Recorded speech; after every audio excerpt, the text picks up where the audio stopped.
बीते कुछ दिनों से सोने और चांदी की कीमतों में जबरदस्त गिरावट दर्ज की गई। शादी के सीजन में ठीक पहले इस गिरावट ने निवेशकों को और खरीदारी को थोड़ी राहत दी। सोने की कीमतों में जहां करीब 8,000 रुपया प्रति 10 ग्राम की गिरावट आई है, वहीं चांदी के दाम भी 28,000 रुपया प्रति 10 ग्राम तक नीचे आ चुके हैं।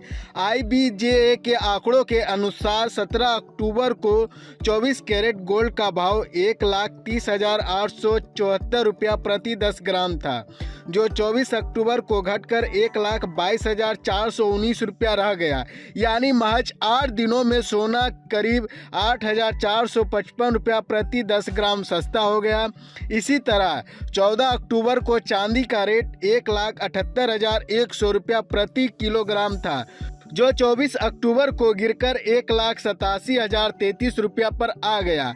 यानी 11 दिनों में करीब 28,000 रुपया की गिरावट। सोने के दामों में यह गिरावट कई कारणों से देखने को मिल रही है। सबसे बड़ा कारण है अमेरिकी डॉलर की मजबूती। डॉलर के मजबूत होने से गोल्ड की कीमतों में आम तौर पर कमजोर पड़ती है।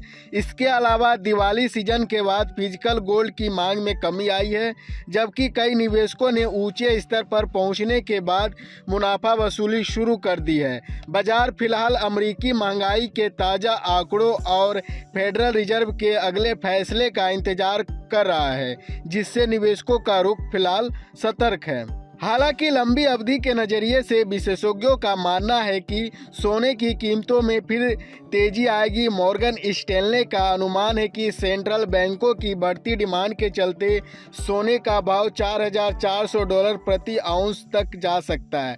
वहीं JP मॉर्गन की रिपोर्ट के मुताबिक 2026 के अंत तक सोना 1,70,000 रुपया प्रति 10 ग्राम और 2028 तक 2,40,000 रुपया के पार जा सकता है। सोने और चांदी को हमेशा से सुरक्षित निवेश विकल्प माना गया। जब अन्य संपत्तियों में जोखिम बढ़ता है, तब निवेशक गोल्ड और सिल्वर की ओर रुख करते हैं। यही वजह है कि इसे सेफ हेवन एसेट कहा जाता है। विशेषज्ञों का कहना है कि फिलहाल बाजार में मुनाफा वसूली के चलते दबाव है, लेकिन यह गिरावट अस्थायी है। मोतीलाल ओसवाल फाइनेंशियल लिमिटेड के कमोडिटी रिसर्च नवनीत दामनी के अनुसार आने वाले दिनों में सोने की कीमतों में 5 से 6% की और गिरावट देखी जा सकती है, यानी करीब 6,000 से 7,000 रुपया प्रति 10 ग्राम तक।